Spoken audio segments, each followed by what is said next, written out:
Imagine waking up tomorrow and discovering that your salary just increased by 20%.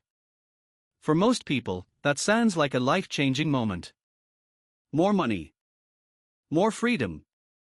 Less stress. At least, that's what we tell ourselves. But here's the strange reality. Millions of people receive raises every year, yet many of them still feel financially stuck. They earn more than they did 5 years ago. They earn more than they did 10 years ago. Yet they somehow remain trapped in the same cycle of financial stress. How is that possible? Where does all the extra money go? And why do some people become wealthier with every raise while others seem to stay in exactly the same place? The answer isn't income. It's behavior. And once you understand this, you'll never look at money the same way again. Let's start with a simple example. Imagine two people. Both receive a $1,000 monthly raise. Person A immediately upgrades their lifestyle. They move into a larger apartment. They get a nicer car. They start eating out more often. They buy newer gadgets. Nothing extreme. Just a collection of small upgrades. Meanwhile, person B does something different. They continue living almost exactly the same way as before. Maybe they allow themselves a few small improvements. But most of the raise goes toward savings, investments, and building financial security. Fast forward 10 years. The difference between these two people becomes enormous. Not because one earned more money. Not because one was luckier. But because one used their raises to buy assets while the other used their raises to buy expenses. This is one of the biggest financial traps in modern life. The more money people make, the more expensive their lives become. And eventually they discover something surprising. Their stress level hasn't changed. The numbers got bigger. But the pressure remained the same. A larger apartment comes with higher rent. A nicer car comes with bigger payments. A more expensive lifestyle requires more income to maintain. Instead of creating freedom, the raise creates a larger financial machine that constantly needs fuel. This phenomenon is often called lifestyle inflation. And it quietly destroys wealth for millions of people. The scary part is that lifestyle inflation doesn't feel dangerous. Nobody wakes up and says, "Today I'm going to sabotage my financial future." Instead, it feels reasonable. You worked hard. You earned the raise. You deserve something nice. And to be clear, there is nothing wrong with enjoying your money. The problem begins when every raise immediately disappears into new expenses.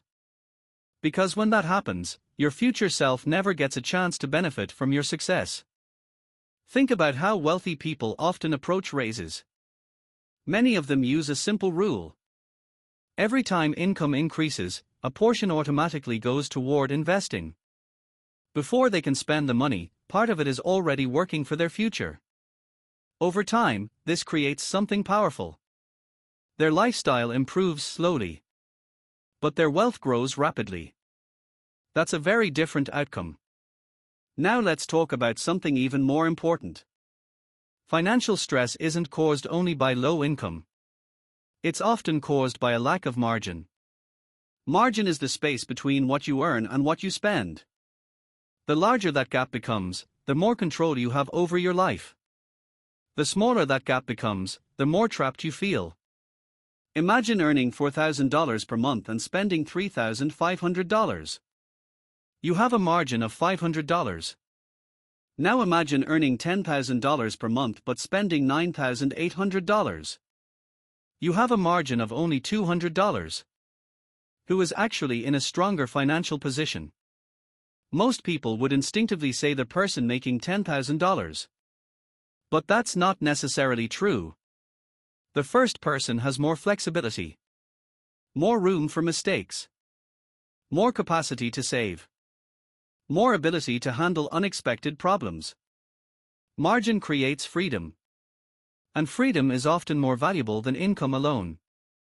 This is why some people earning modest salaries sleep peacefully at night while others earning six figures lie awake worrying about money.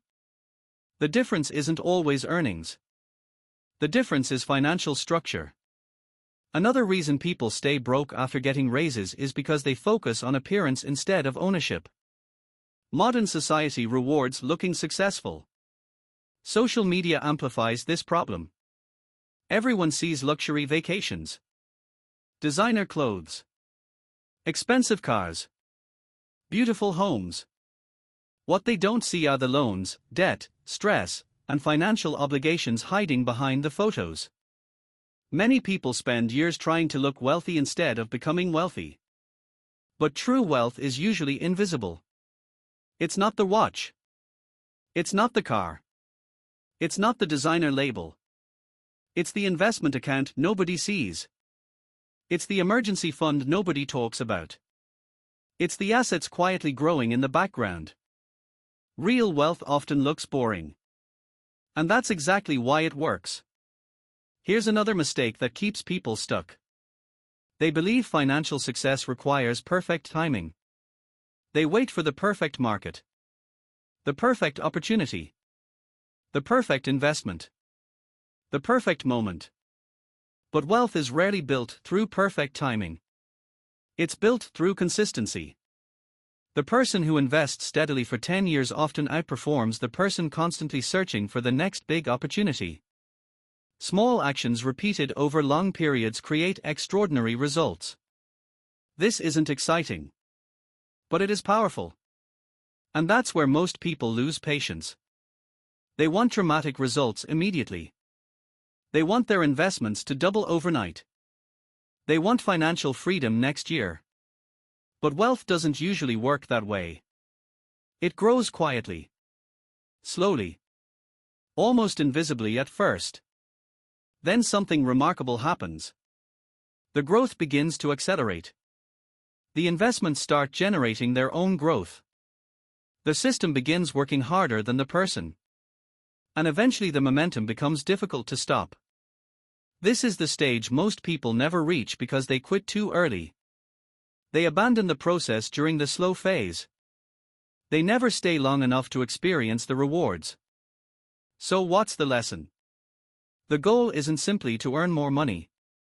The goal is to keep more of what you earn. To create margin. To build assets. To avoid lifestyle inflation. To invest consistently. And most importantly, to understand that every raise presents a choice. You can spend it. Or you can use it to purchase future freedom. One choice creates temporary comfort. The other creates lasting wealth. The decision may seem small today. But over the next decade, it can completely change the direction of your life. Because financial freedom isn't built in one dramatic moment. It's built through hundreds of small decisions that compound over time. And the people who understand that are often the ones who quietly become wealthy while everyone else wonders how they did it.